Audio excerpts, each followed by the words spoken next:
बांगलादेशच्या माजी पंतप्रधान शेख हसीना यांना फाशीची शिक्षा सुनावण्यात आली आहे। आताची ही मोठी बातमी आपण बघतोय।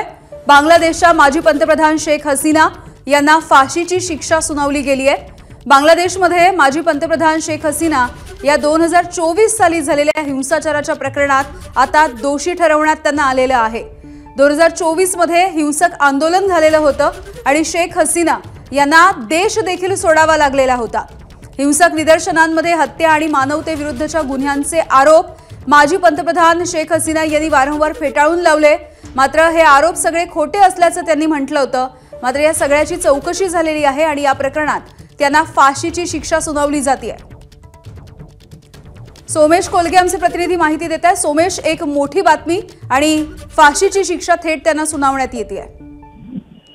बांगलादेशच्या पूर्व पंतप्रधान शेख हसीना यांना आता फाशीची शिक्षा सुनावण्यात आलेली आहे। अत्यंत मोठी बातमी आणि इंटरनॅशनल क्रिमिनल ट्रिब्युनलकडून याबाबतची सुनावणी सुरू होती। त्यांनी शेख हसीना यांनी दरम्यानच्या काळामध्ये जे फोनवरून संभाषण केलं होतं त्या फोन संभाषणाला पुरावा मानलं आणि त्यासोबतच शेख हसीना यांच्या मंत्रिमंडळातील गृहमंत्र्यांना देखील या सगळ्यामध्ये दोषी पकडण्यात आलेले आहे आणि मानवतेविरुद्ध गुन्हे केले अशा या संपूर्ण आरोपाखाली म्हणून शेख हसीना यांना सध्या शिक्षा सुनावण्यात आलेली आहे। शेख हसीना या सध्या भारतात आहेत, त्यांना त्या भारतात आश्रय घेतात।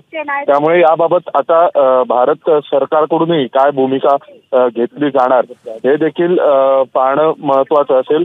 परंतु सध्या आंतरराष्ट्रीय स्तरावरून शेख हसीना यांच्या विरोधामध्ये एक प्रकारे दबाव आणण्यासाठी आणि म्हणून भारतावरही दबाव टाकण्याच्या दृष्टीने म्हणून अशा प्रकारे ह्या संपूर्ण न्यायिक प्रक्रियेकडे पाहिलं पाहिजे का असा देखील एक प्रश्न उपस्थित राहतोय।